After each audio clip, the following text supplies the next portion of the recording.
السلام علیکم. زه یو ځل بیا تاسو ټول ته خوشخبري لرم. ته پوه چې ولې دومره خاندې هغه دې دپاره چې دې خبرې زه خپله ډېر خوشحاله یم. الحمدلله د قمر همیشه دا پلان پاتې شوی دی چې څنګه وکولی شي خلک په پښو ودروي، خصوصا په تعلیم برخه کې. ځکه په یو جامعه کې چې غواړې جهالت او مصیبت او غم او بدبختي ختمه کړې، نو د خلکو تعلیمي کچه زیاته کړه. الحمدلله تیر کال مو وکولی شول چې 40 سکالرشپونو امکانات برابر کړو ورونو خویندو ته او مالیزیا ته لاړ شي. هغه صرف ورونو دپاره و. سږ کال موږ 50 سکالرشپونه په افغانستان کې په کابل پوهنتون کې به انشاءالله 10 خورګان ته ورکول کېږي او 10 سکالرشپونه به ورونو ته ورکول کېږي. په 3 لیسانسو کې موږ سکالرشپ ورکو: شریعت، کمپیوټر ساینس او اقتصاد. انشاءالله دا ټول هغه بخشونه دي چې ورونو خویندې ډېر په اسانه کولی شي پکې وظیفه پیدا کړي او همچنان خادمان د جامعې وګرځي. ورونو خویندو په دې سکالرشپ کې څه شی داخل دي؟ په دې سکالرشپ کې موږ تاسو 3 کلن ټول پوهنتون فیس درکو او انشاءالله 3 کاله به تاسو شخصا د قمر د ټریننګ لاندې یاستئ چې د 21مې پیړۍ څه چې علمي ضرورتونه دي تاسو وویل شي، کاري تجربه ته هم لازم شي.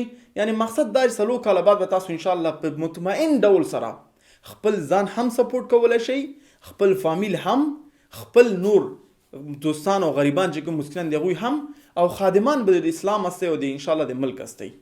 نو همدې دپاره زه تاسو ټول نه خواهش کوم چې دا سکالرشپونه هغه ورونو دپاره دي څوک چې واقعا مستحق دي، مکتب یې ختم کړی دی، اوس امکانات نه لري چې پوهنتون ولولي. د ده په ځای چې پوهنتون لري، موټر یې پاکوي، شیدې خرڅوي او نور کارونه کوي، لیکن واقعا په زړه کې د علم دپاره مینه او محبت دی، لیکن امکانات نه لري.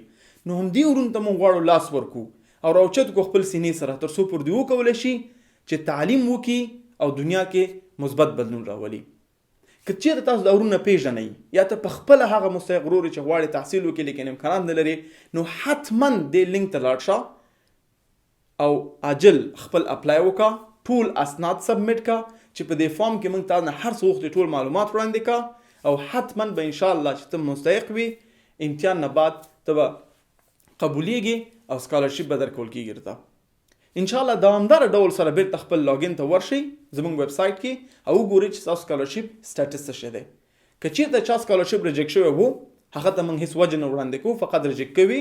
ځکه ماشاءالله اکثر تقریبا 15,000 کسان اپلای کوي، نو سخته وي چې هر کس ته وجه ورکوي چې ولې ستا سکالرشپ ریجیکټ شوی دی. او کوم کسان تایید شوی دی هغوی ته موږ ډایرکټ ایمیل کوو.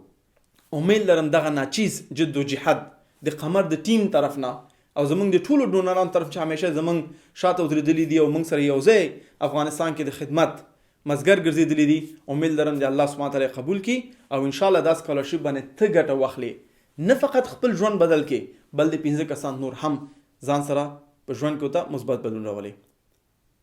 السلام علیکم ورحمة الله وبرکاته.